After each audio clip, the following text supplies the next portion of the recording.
So we're gonna go right into it because we was deep into our conversation. So I'm gonna have Pastor McFadden to introduce to you who she is, what organization she's a part of. So, Pastor McFadden, if you can introduce yourself. Thank you so much. Again, I want to thank SWAT. I want to thank Ms. Bernita. Thank all of your friends and your guests for having me. It is such a privilege to be here to share not only my mother's story, my family's story. It's a story that belongs to each of us because it has impacted our lives. It has changed us forever. And we are so privileged to not let the world forget her name. Her name is Patricia Ann, and she lived in domestic violence. She was taken in domestic violence. And because of that, gun violence played such a big role in my life that I belong to several agencies so that we can use all of them because it takes all of us as a team, as a community to make a difference in this fight. I belong to Bless Ministries, where I'm a founder and a pastor, and we reach out to many throughout the world to make a difference wherever we can. At present, we're even helping some students in Belize with their education because they could not get to school. So we're trying to make that happen because otherwise they would get no education. They're impoverished and they don't necessarily have a chance to get the regular education that our children sometimes take for granted. But we're trying to make that happen for them. And then I belong to Moms Demand Action. I'm the South Carolina Faith Outreach Lead for Moms Demand Action. That was started right after the Sandy Hook tragedy, where 20 kids and 6 teachers and principals, administrators were taken in senseless gun violence. Shortly thereafter, Shannon Watts started Moms Demand Action. Then they made a partnership with Everytown for gun safety. When they made that partnership, they started the Everytown Survivor Network. The Survivor Network is a group of people that have been affected or have been directly impacted, or you know someone else that was affected with senseless gun violence. And it just put your heart and made you want to do something. That makes you a survivor. Many people think because they didn't lose their child or their parent that they're not a survivor. But many of us are survivors because our neighbor was involved in gun violence or our coworker or a school friend. So gun violence has impacted all of us. It's up to us as a community to change the world. It's up to all of us to end senseless gun violence. It's up to all of us to end domestic violence. It's up to all of us to make this world safer so that we can have peace and love and happiness. That's why we're here. Exactly. And as I stated before, domestic violence don't care about who you are. It do not care your status. It do not care whether you're rich or poor. It do not care the color of your skin, your career. It do not care. But what we have to realize is, we hear the myth a lot. Well, it won't happen in my family, or it's not happening in my neighborhood because I live in an upscale neighborhood. It happens in our That, families. It happens in our neighborhoods. It happens in our churches. It happens everywhere. But we that, all have a responsibility. Our responsibility is to be educated so we know what to do when it happens. that And is and so that's why what we do here is important because a lot of times people won't seek help. But if you put it on social media and you put it out there, and a lot of times, Sally, because people become products of their community, they feel like I'm not in a domestic violence situation. Well, I see my mom go through it. I see my sister go through it. I see my dad go through it. Not me personally, but that's their That's what they will think. And so they think it's okay, but it's not. It is not okay, because for many years, my mother lived in domestic violence. She was a strong, beautiful woman that was the best cook ever. People came from near and far to eat her food, and she had so many talents and gifts. She grow flowers out of this world all year long. She had flowers and plants in her house, and her house looked like a magazine cover because she liked everything just so. Everything was pretty, nice, and beautiful. And she took up for everybody in the community and stood up for people. So it might have been surprising to some that was living in domestic violence, but she was. She was being abused, not just physically. Many people get confused and think that domestic violence is only physical. It's not. It can be emotional, it can be verbal, it can be sexually. Yes. You're being abused, you're being abused. And it's all right to acknowledge that, because once you acknowledge it, you can help and you can change the situation. You can't change it if you don't acknowledge that it's even going on. Exactly. And that's the key to anything, is acknowledging that it's happening. Um, and so let's just, because you covered a couple of things, and I'm glad that you pointed it out, because again, a lot of people just think that abuse is physical. Domestic violence is just physical, but it's not. As you stated, it could be sexual. Sexual and physical are the two that they can be charged. So, and those are some hard, and that's just putting it out. But then you have the emotional and the psychological abuse, the mental abuse, the spiritual, um, it's so many things that can happen. That's domestic violence. And, when we talk about intimate partner abuse, um, I remember when I first acknowledged that I had been abused. That was one of the hardest things to really come to realization, like, this truly happened to me. It didn't happen in my family. I never seen it, but I was introduced to it. And a lot of times, the person that's been abused never seen it, so they really don't know what to do at the moment when it happened. And that's why it's so important that we educate our communities so they understand this is not okay. You don't have to deal with this. Get help. Develop a safety plan. Get out. But we also have to be real with the viewers and everybody who listens. Sometimes leaving is what really cost you your life. It is indeed.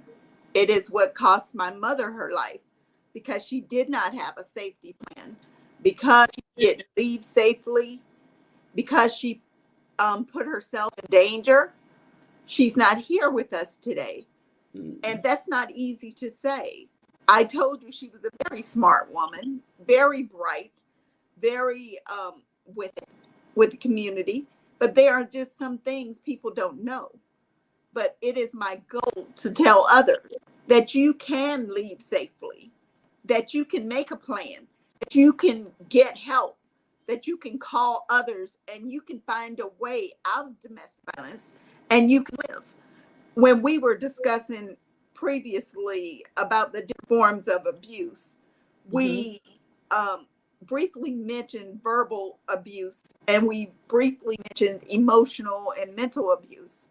And with that, sometimes people don't figure that they're being abused because a person may not say actual words to you. They Mhm. may not say that you're less than, or call you names, or use profanity or anything like that to you. But if that person's sitting in front of you and they put a loaded gun on the table between you, and all of a sudden that person needs to clean that gun right when you are not doing what they want you to do. That's emotional abuse. Mhm. That is abuse. Some people would say, well, he never threatened me. Well, the insinuation is there.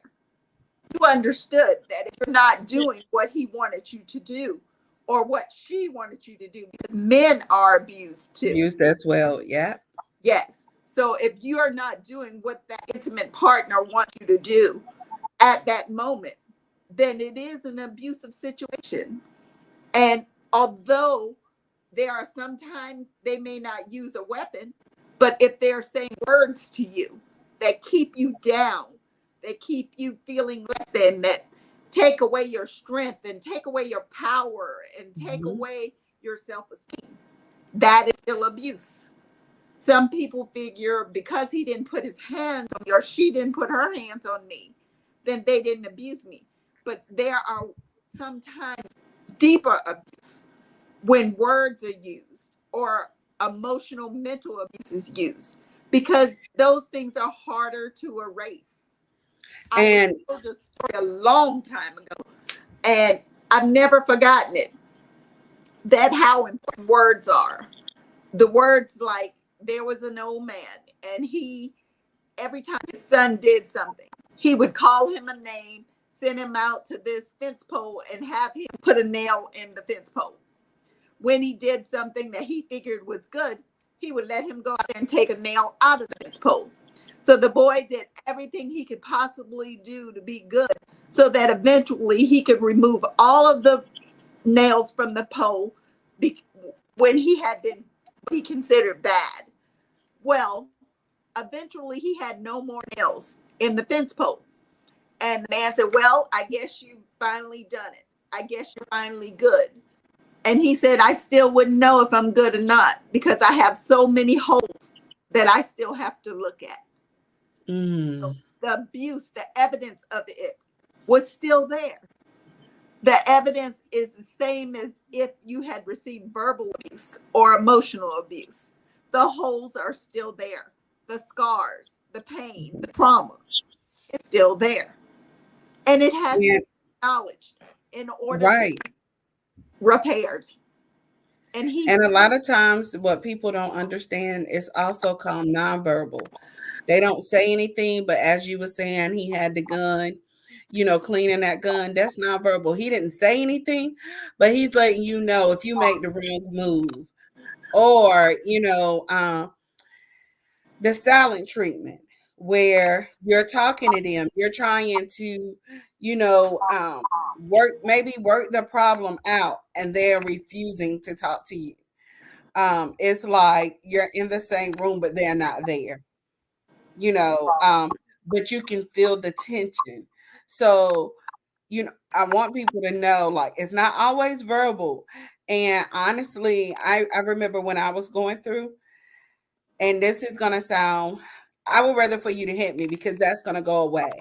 But sometimes when you use words and you cut deep, scars are not always visible, but those scars truly hurt because you're constantly thinking about what they said, how they brought you down, how they called you out of your name, how they made you feel, less than a woman or less than a man, you know? And so when they speak it, it gives you something to constantly think about. yes, indeed. Um, Many times when my mother was living in her situation, I can remember her intimate partner going out and getting the gun from the car. And he didn't necessarily point the gun at any of us. He didn't point the gun at her, but he just laid it around so that we knew that he had it and that we knew he could use it. And he would absolutely make sure you knew that it was loaded, you know? So that abuse was not only abuse towards her, it was abuse towards the children that were in that Mhm. situation that were seeing that happen, because you were frightened, you were afraid. What if he used it? And as we know, eventually he did use it. He did what he was threatening to do all those years, when he hit her with a pipe one time and broke her jaw. That was abuse. But every time he pulled out that gun and he just set it on the table, that was as painful as that broken jaw. Mm-hmm. Especially being that he was not just doing it to her, he was doing it to her children as well. You know, when he hit her with a car one time because she would not do what he wanted her to do. He actually drove the car. I was on my grandmother's porch and I was reading a book, and he drove the car from the driveway, hit her, and was holding her against the porch. She was entrapped, and he was pressing on the gas, and he said it was a mistake that his foot had slipped off of the brakes onto the gas. But in order to come towards the porch in grandmother's yard, you had to go between hedges and turn the actual steering wheel to guide yourself towards that porch. So it was very evident that he did mean to hit her with that car. And many times we asked her to leave him, not go back to him. But when a person's in an abusive situation, sometimes we don't know just how deeply they are scarred, how deeply they are abused, how entrapped they feel. And she didn't leave the situation. Eventually, what we can do as survivors and as friends and family and neighbors, we can keep asking, do you need help? Do you need a way out? What can I do for you? How can I help? What difference can I make for you? What little thing? What big thing? What do you need? And sometimes people don't leave because of the threats that their abuser have made on their family, on, their children, so we don't know if she was actually trying to protect her to, even in the end, you guys are hurt. But we don't know if he had threatened, well, if you leave, I will take your family out. Because truth be told, a lot of times, when things are happening, we're in these relationships, we take them to our family's house. We introduce them to our family. So now our abuser know where our entire family lives. And so when they feel like they're losing power and control and they see the bond that you have with your family, they do this thing called isolation. They'll try to isolate you away from your family. They make you feel like your family don't care. They're the only ones who care. They're the only ones that's going to take care of you. But then, in the same token, they'll threaten you. If you go to your family, you ask them for anything, this is what I'm going to do. Or, if your family find out, or if you tell them anything, I'm going to kill them. So, that's a lot of pressure for a person It that's going through. That's a lot of pressure. it I is, can and her only mother did imagine. threaten her family many times because I heard him threaten with my own ears. So I know for a fact her abuser did threaten her children, her mother, her brothers and sisters, her family, many times that he would shoot everybody, Mm. and with that kind of threat, it's hard, it's intimidating, it's, you never know when he's actually going to do what he promised he was going to do, and when my mother left her situation, she left after years of abuse. And because she didn't make a plan, she went over to my grandmother's house. We were away because I always lived with my grandmother. My mother had me when she was 17. And when she was taken from me, I was 17. Mm. So I had lived with my grandmother throughout my lifetime since I was born. And my grandmother took us to visit some of her other daughters because it was just, we had just ended school. And she did not buy groceries at her house because we were going to be away for a couple weeks. But When my mother went to her house, she ran out of food. So her plan was not there in place. And she didn't have money. She didn't have resources. So she asked a neighbor to take her back to her house because she knew she had food there to get the food, because she had given him a certain amount of days that she wanted him to leave her house. And when she went there, her house looked like it was supposed to be on a magazine cover. He had all but destroyed. You know, he was having all kind of people there. It was like a party was going on. And it was, really heartbreaking for her. But she started packing food, and she made it clear to him that his time had run out, that by tomorrow he needed to leave her house. And that was the end of it. She wasn't playing any more games with him. He had to go. And when she went into her kitchen and was packing that food, he went around and got the shotgun, an illegal sawed-off shotgun. And people usually ask me, what do I mean, sawed-off shotgun? He sawed off the barrel of the shotgun so that it would shoot faster, so that the explosion would be louder, so that he could intimidate all the more. And that's why it's not allowed that you do that. But he disfigured that shotgun to make himself even bigger, an even bigger demon, in my opinion. But he went and got that shotgun, went around to her kitchen window, and my sisters were there. 3 of my sisters were there, and they were little girls. And they ran around because a neighbor had driven them to her house, and they were in the back seat, his back seat. They jumped out the car when they saw him getting the shotgun out of his trunk. They ran and told my mother, screaming her name, that he was coming with a gun.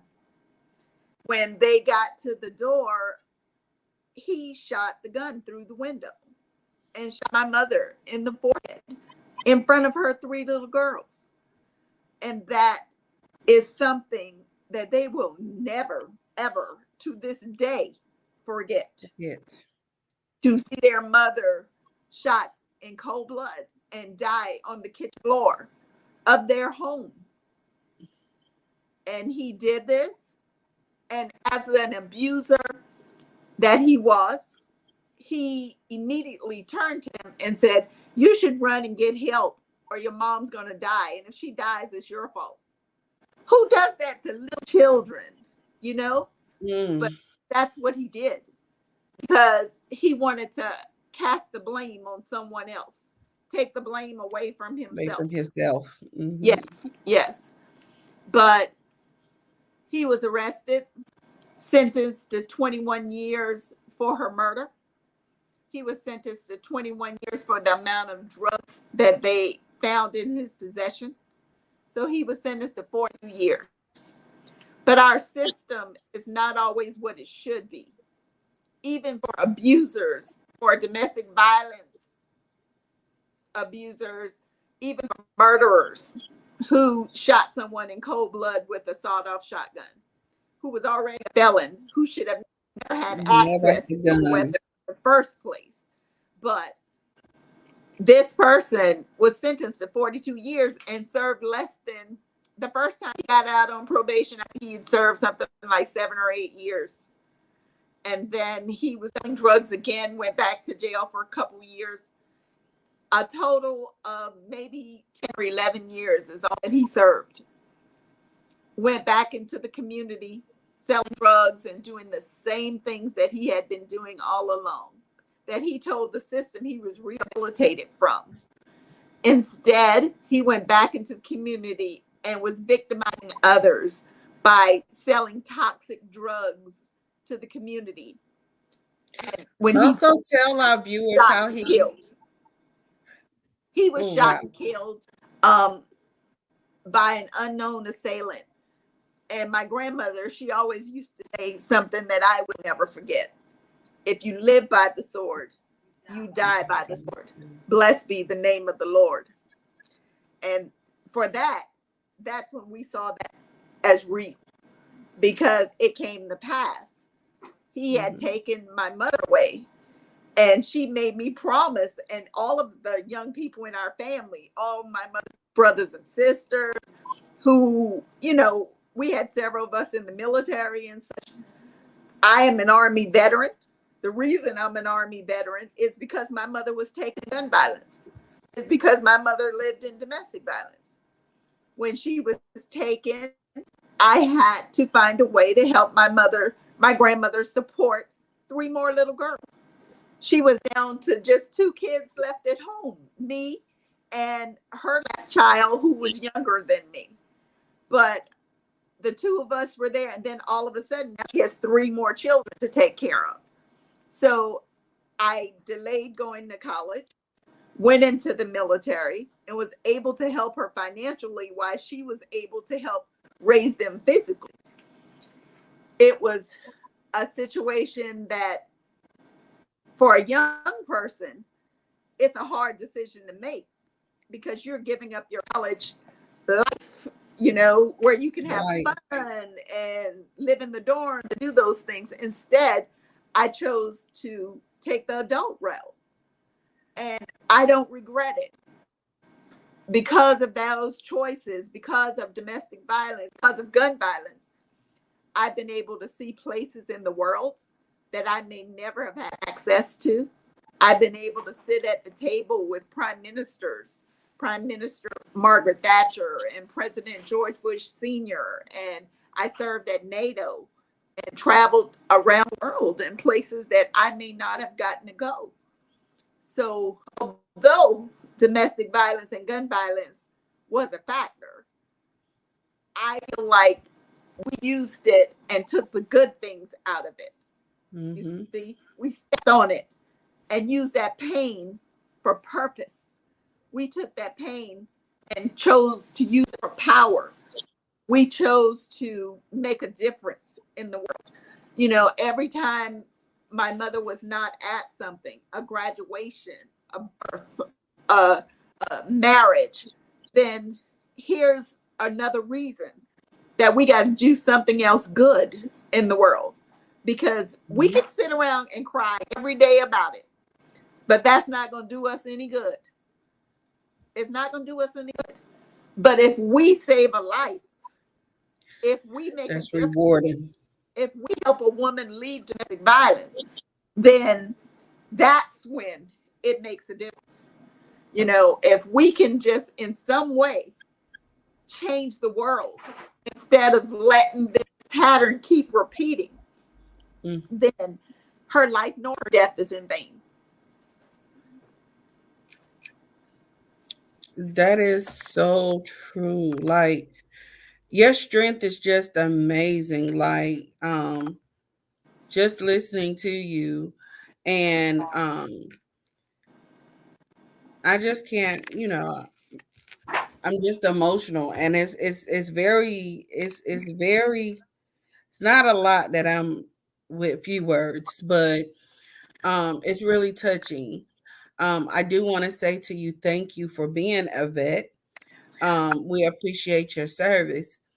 We also, appreciate what you're doing when it comes to domestic violence. Being an advocate, being her voice, being her strength, not just for yourself but others. And it means a lot. Um, and this is why it's important, people understand, like, I feel like I'm blessed because I'm here to tell my story. I couldn't imagine my children having to tell my story, Um, I just can't imagine it. It was hard for me losing my mom through a natural death, but to think to lose my mom from violence would be extremely hard. Um, so I do have a question. Your sisters, like, did all of you have to get help, like, after her death? Like, what did you guys do, like, as far as therapy and counseling? Did you do it as a family? Did each of you do it individually? Or, you know, How did you guys get help? Well, in those days, it was a bit difficult in the counseling area for us because we lived in the country. We were poor. We didn't have access to a lot of resources. We didn't even have a car. We didn't have running water or indoor plumbing. We we just didn't have the money to access some of that help. But what we did have was family. We did have a lot of love from our community, from our neighbors, from our Mhm. friends, from our school teachers, from our ministers, from our church. Were surrounded by people to remind us that we were loved, that we were not alone, that each one of us, I think, chose different ways to work on our grief and to work on our pain. I say that because even to this day, we have certain aunts and uncles that each one of us are extremely close with. And that aunt and uncle and that part of the family would envelop that child. And that child may have spent a lot of weekends or a lot of nights and days there because they could get the extra affection and care that they needed, you know? So Mhm. we may not have had the professional care that we needed back then. But I think along the way, we've all accessed, pardon me, we've all accessed professional care. I am a counselor and I'm a minister, and I truly believe that counseling is a definite and it helps. I've accessed counseling throughout my life because I was in the military police investigations field, and we Mm. had to go through counseling in order to be an investigator. And that's the first time I was able to talk about, losing my mother the way that I did, to have her taken from me in senseless gun violence, to have her live in domestic violence in front of me. It was tragic, but it was something that we had to deal with, you know. One of my sisters, to this day, it's extremely difficult for her to attend any funeral. She Mm. has a major issue with it. Another sister, she was on blood pressure medication from the time she was 12 years old, this day, because that incident caused her to have high blood pressure. I have another sister, the middle sister. Her name is Sabrina. Sabrina had one child, Sandy Patrice. And Sandy came after a long list of boys in our family, including four of my own. I had four boys in a row. And then Sandy came. And when she came from the hospital, she came home to my house. When she came home to us, it was such a blessing. Sandy was a sweet, kind, just a different kind of personality. She was a gift. And when she grew up, she was always helping people and nice to folks. And she had this little girl voice. And she was just a different kind of personality. But Sandy and her cousins, friends, other people, they decided to go to Myrtle Beach a few years ago. They went on Black Bikers Week, and they went up on a Saturday. They were supposed to come back the next day, one day at the beach. No big deal. They went to Myrtle Beach all the time. But that particular day, some young, what we've heard, young men started fighting on the beach. When they started fighting on the beach, they don't fight the same ways that we did when we were Right. growing up. We had fights. We were dirty in the dirt fights, but we get up. Tomorrow, we're playing again. We're Mhm. talking, we're laughing, we're having, you know, friendship all over. But instead, these young men, when they fight, they don't resolve conflict the same way that we did. They pulled out guns, they started shooting. 4 young people were shot that day, including my niece Sandy. She was shot in the forehead with a bullet. And the tragedy of it is she's my sister's only child. You know, we already had our mother taken in senseless gun violence. Our mother was shot in the forehead in front of my sisters. And now Sandy was shot in the forehead and was gone in an instant. Thousands of people were on Myrtle Beach. Thousands. It was Black Bikers Week. It was thousands of people on the beach. And to this day, the murders are unsolved. You know, another young man that was killed on the beach that day, his name was Dante Dantzler. He was his mother's only child. He was 21, 2 days before he went to the beach. Jesus. And he didn't come home. You know, my sister's only child didn't come home. And I say this constantly, and I mean it. I really do. Our children ought to be able to go to a party, to the beach, to church, to school, and come home again. What's wrong with living in safety? What's wrong with, you know, having peace? Why should we have to worry if somebody's going to have a gun and do something that's crazy, that's going to take lives, that's going to change lives? Every single day, my sister is still not okay with Sandy being gone, with Sandy being taken. She's not okay with that. You know, she's not okay that her child was taken in senseless gun violence, the murders unsolved. She doesn't know why she was taken. She doesn't know who did it. There's no one being punished. There's no one answering for the crime. You know, domestic violence wise, my mother's abuser, he served some time. You know, we knew who he was. We had some answers. But in this situation, we have no answers. We have no closure. We have no, you know, we have nothing left to say, this why Sandy's taken from us. Instead, we're out here fighting the good fight. We're fighting so that others will never understand what we feel every single day.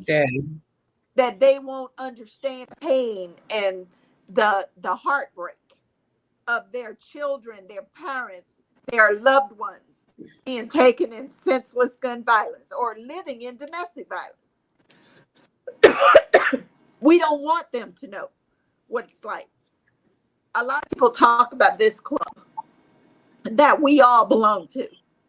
This club has a price to get in that nobody wants to pay. The price is priceless. The price is the cost of someone's life.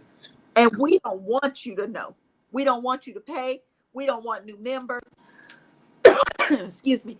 We don't want you to understand what we still go through every single day.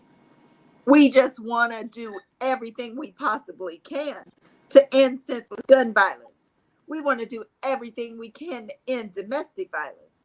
This weekend, I attended a gathering and I put some flowers in the water at Myrtle Beach because they were having a domestic violence event. It's called Ebony's Hope. And Ebony was being abused by her intimate partner.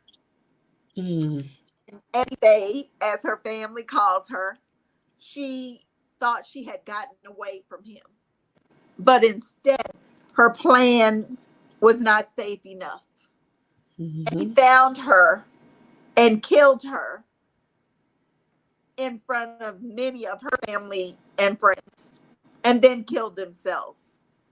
But her sister, Abby's family, all of them are left here. Every year, they do whatever they can to annually make it known that others can leave domestic violence and live safely. And this weekend, you know, hopefully the word got out to hundreds or thousands of people so that Ebony Faye's life nor her death is in vain. I was honored to talk about my mother at that event and to mention Sandy as well, because it was in Myrtle Beach where Sandy's life was Mm, taken. And it gave me such a bit of hope came to me that just maybe somebody would come forth and let my sister have the peace that she needs to say that this is what happened on the beach. This is the people that had those illegal guns in their hands. This is the people that were firing bullets out there. The random bullet took your only child.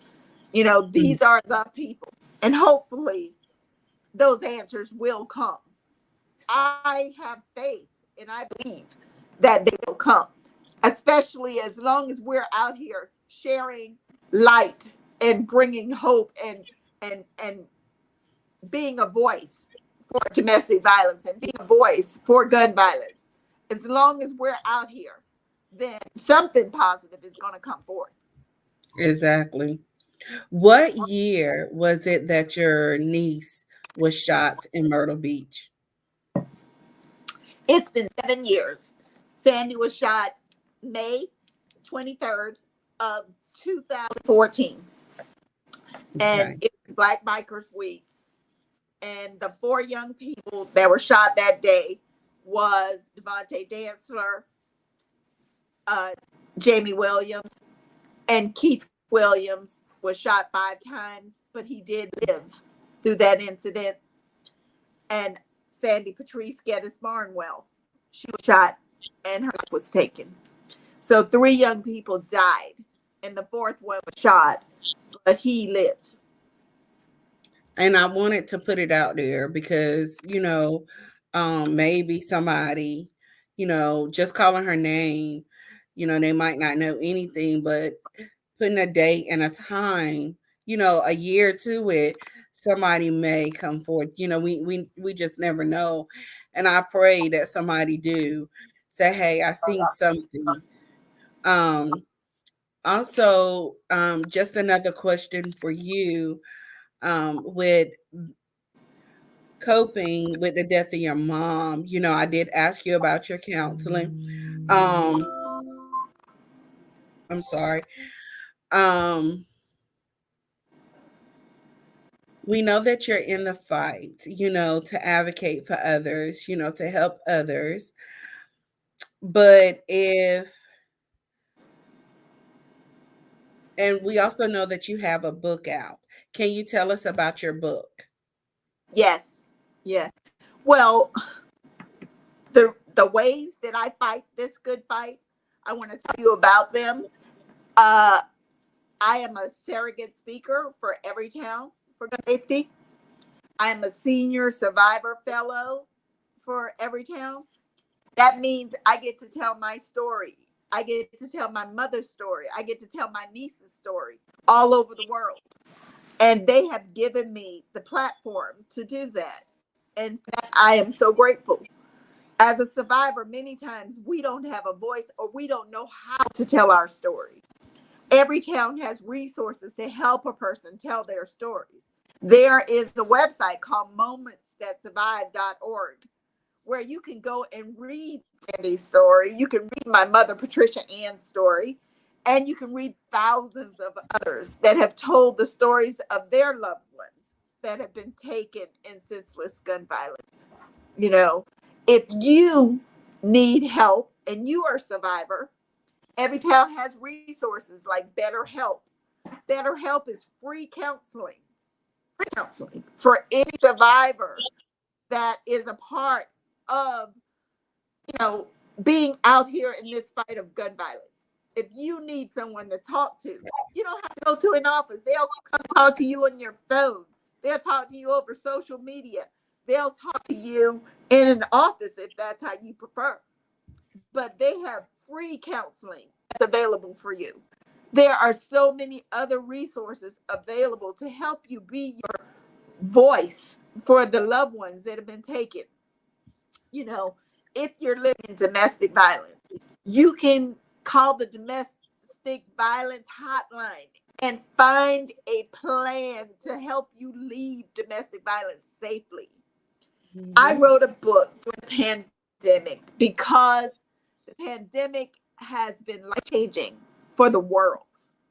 We were stuck at home and we didn't know when we were going to leave or what was going to happen. During the time, the amount of domestic violence increased just so many times. We still don't know the amount. I guess years from now, we will find out exactly how much domestic violence and gun violence devastated us during the pandemic. Yes. Thousands of guns were sold during the pandemic because people were feeling stressed. They were at home. They didn't know where they were going to find food or money. And because of that, domestic violence increased just exponentially. It just went crazy. So I wanted something good to come out of the pandemic. I wanted something positive to come forth from the pandemic. So I took my time and I wrote down things that happened during my mother's life.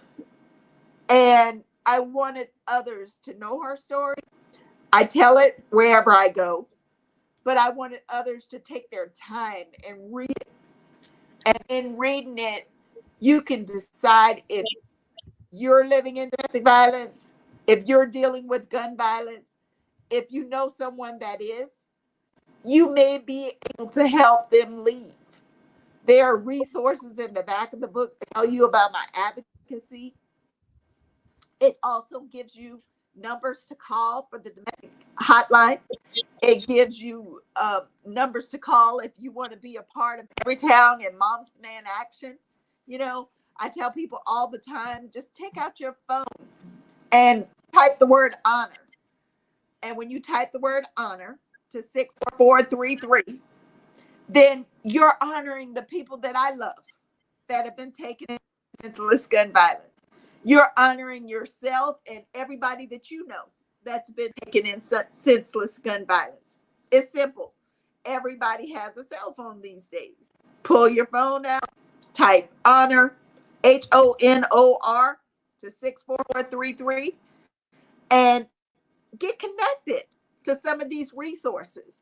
When I wrote the book, Love We Live, it tells some of the incident. It does not even tell all of the incidents that occurred during her domestic violence trials and tribulations. It just tells a few, but hopefully it's enough to get people to prick their hearts, to bring awareness, to bring knowledge to the situation that some might be living in and not even realize they're living in domestic violence. It might help them leave that situation. And if it does, then mission accomplished. If it Yes. does, everything that we hoped and dreamed is accomplished. My mother's life nor her death will be in vain if one person leaves and lives. We have a website called loveleavelive.com. You can access the book there, or you can go to Amazon and buy the book. But take your time and read Patricia Ann's story and hear not only her pain, but hear how her voice is still reverberating around the earth today. Hear how her voice is still saving lives.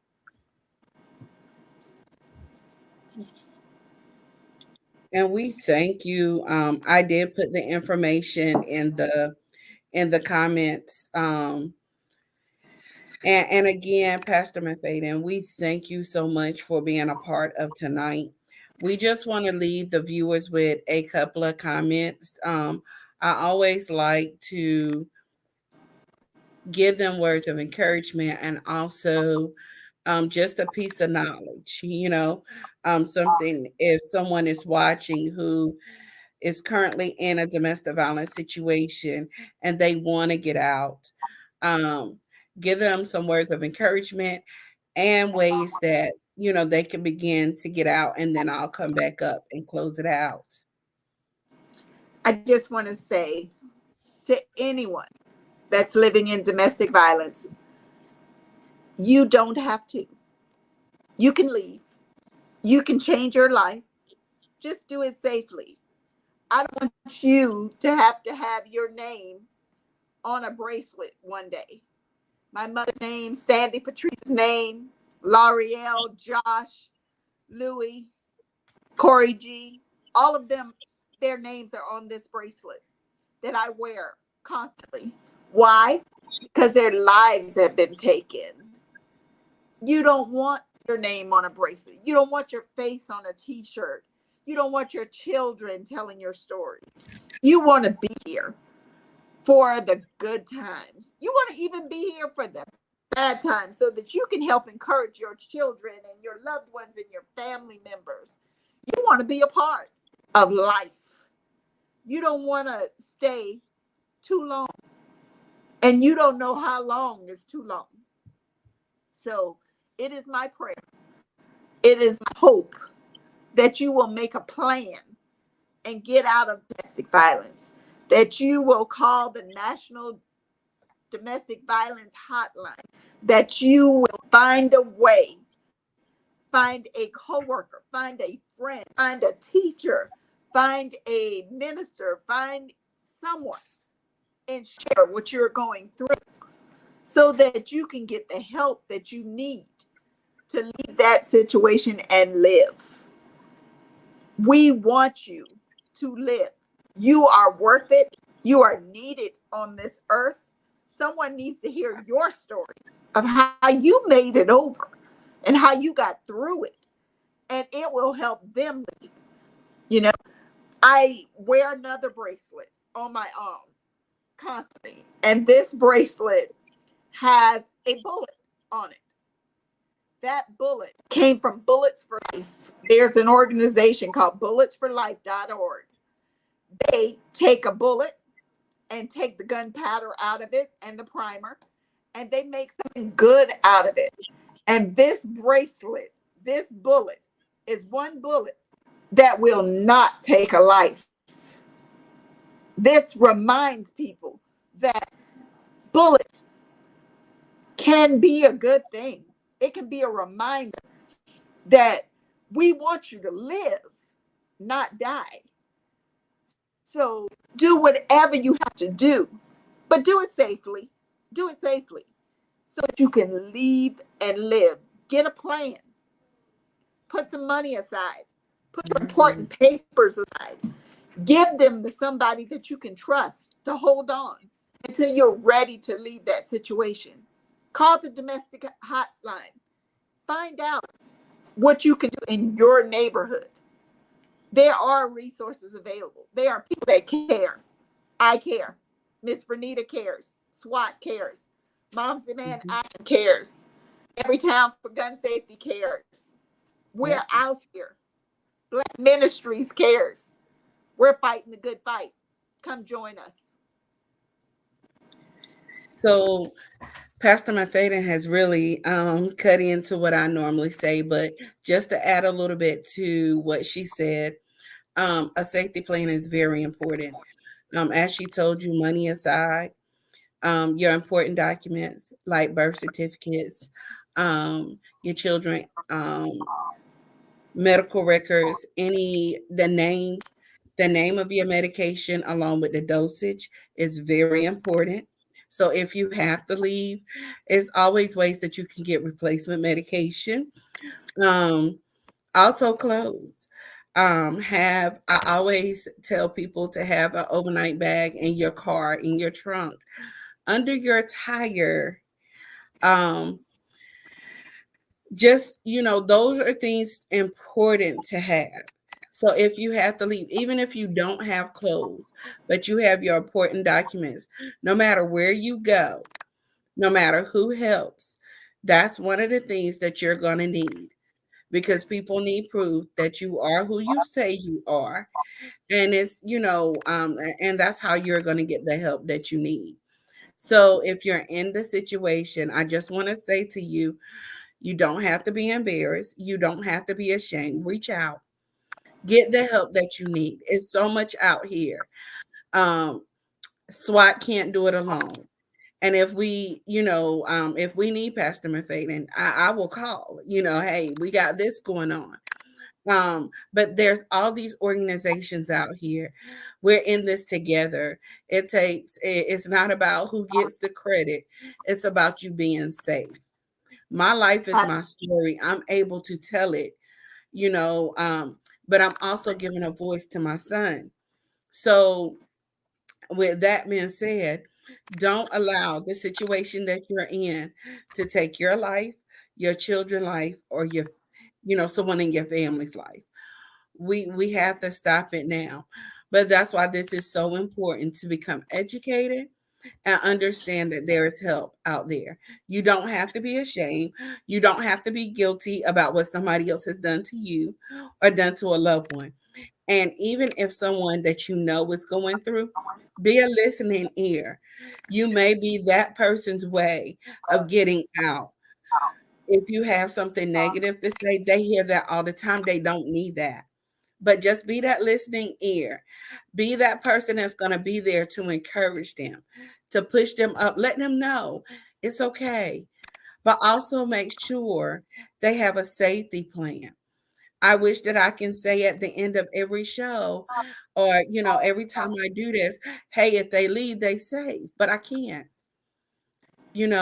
Sometimes leaving is what cost you your life. But I would rather for you to leave and take that chance than to stay because, um, you know, either way you may perish, but at least give your family some peace saying, hey, they took that step to leave, you know.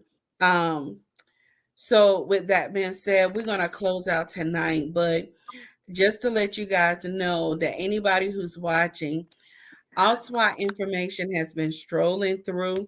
If you ever need us, you can reach out to us on Facebook, Twitter, YouTube, however. Um, our website is survivorswiththetestimony.org. All our information is there. Send a text. Somebody will contact you immediately. Our number is there. So, and if you guys want to donate, as I always say, you can. It costs to do what we do. You can always go to the website. We have Cash App, but the website you can go and you can give your donations. We appreciate nothing's too small, nothing's too big. We appreciate what everybody do. Pastor McFadden, on behalf of SWAT and myself, we just want to say thank you. Thank you for taking time out, even with your own situation going on, to still take the time out to spread awareness, give your mother and your niece a voice. And we truly appreciate it. Thank you for the opportunity. In honor and in memory of Patricia Ann and Sandy Patrice. Thank you so much for the privilege and the honor. We appreciate SWAT and we appreciate you, Miss Bernita. Thank you. To the viewers, you guys be blessed and have an amazing night.